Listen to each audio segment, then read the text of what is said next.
Well, it looks like that 4-4 split in the Supreme Court has worked to the advantage of minority, the hell with minority, black voters in the state of North Carolina.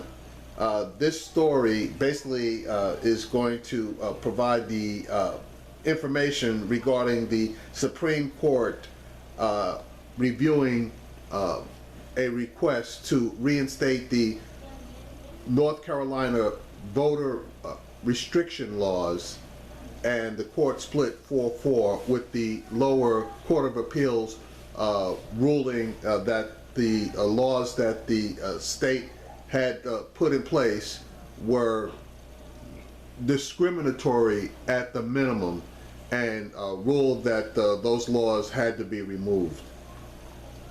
This week, the Supreme Court weighed in on something that could have a huge impact in November and blocked the state of North Carolina from reinstating its strict voting law, called one of the worst voter suppression efforts in the nation. The law, passed by the state's Republican-controlled legislature and signed by its Republican governor in 2013, required voters to present photo identification at the polls. It also eliminated same-day registration and pre-registration for young voters and dramatically reduced early voting, all of which disproportionately affected the poor, the elderly, and African-American voters, who also happened to vote overwhelmingly Democratic.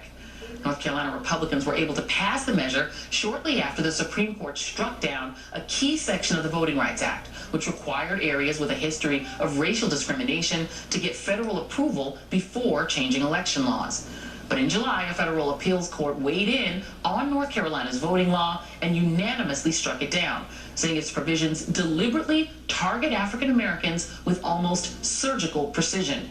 After that ruling, the state of North Carolina asked the Supreme Court to intervene and allow the state to reinstate 3 key provisions of its voting law before the upcoming election in November in order to prevent what it characterized as voter confusion. Yesterday, the Supreme Court issued a one-page order declining to intervene in the matter, but noted the court's 4 conservatives, Justice Anthony Kennedy, Clarence Thomas, and Samuel Alito, along with Chief Justice John Roberts, would have granted most of North Carolina's request. This evenly divided court highlights once again the impact of the death of Justice Antonin Scalia, who would have very likely joined the other conservatives and thus would have allowed North Carolina to reinstate its law.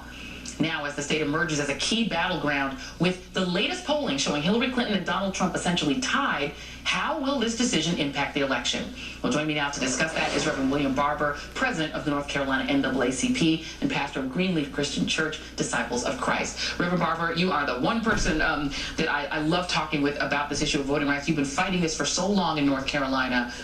Does this ruling say to you that it is good news that the Supreme Court upheld the position of voters essentially in North Carolina, or does it kind of scare you because you really had this hanging on a 4-4 thread?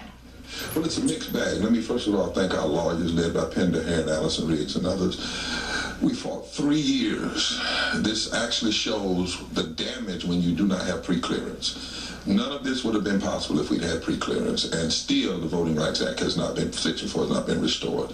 You're right, there was 4 conservative justices that would have upheld racism, that would have upheld a unanimous, that would have overturned a unanimous decision by 2 whites and 1 African American in the lower courts. And when you have that lower court decision saying that there was surgical precision with which they did research to find out how African Americans vote, and they said we'll target those things for removal, how do you square not only Justice Clarence Thomas ruling that despite reading that lower court ruling, but also Justice Roberts, Chief Justice Roberts said we don't need these sections of the Voting Rights Act because this kind of discrimination doesn't take place anymore. Well, clearly it does. Right. You say it doesn't happen, and then when it happens, you say, well, we would uphold it. But there's been a pattern in Justice Roberts. You know his history and some of the ways in which he was prepared for the Supreme Court. It says to us why this election is so important, why the Supreme Court and who sits on that Supreme Court is very important. To think that in the 21st century, we could have ended up with laws that were intentionally racist. Now, it's one thing to be disparate treatment, but intentionally racist, targeted racism. We're also, though, thankful that we won. that all of the laws go back. We have same-day registration back. We have early voting back. We have out-of-precinct voting back. I believe people are going to engage in a massive turnout in this election. This is heavy stuff, and it says something about the whole nation. North Carolina's ruling, and our victory is a victory for the nation, because it says even if you don't have Section 5, right, there's still Section 2. There's still the principle of Section 5. The 14th Amendment still means what it says, and the 15th Amendment still means what it says about nobody can deny or abridge the right to vote. So this comes at a time when Governor McCrory is not doing well in the polls. He is losing to Democrat Roy Cooper in the latest polling for his reelect at governor. It comes in a time when in the Senate race, Richard Burr is barely ahead of the Democrat, only 4 points ahead of Deborah Ross, and at a time when Hillary Clinton and Donald Trump are tied in the state. Was this a direct attempt to swing the immediate election, or do you think that Governor McCrory just sort of is standing for the larger principle that he doesn't want these liberalized voting laws? No, I think that it's about this election and elections beyond.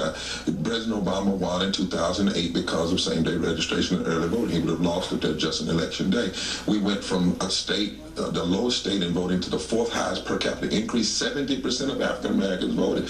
That means that you no longer have a solid South in North Carolina. Yeah. And it's beginning to break wide open. Yep. And so I think that they're very scared about the changing demographics of the South, and they wanted to block the possibility of it. And this ruling says that we are going to have a new South. We're going to break through. Yeah, absolutely. And fighting all the way. Reverend William Barber, thank you so much. Thank you, Joe. Always great to talk to you. And coming up.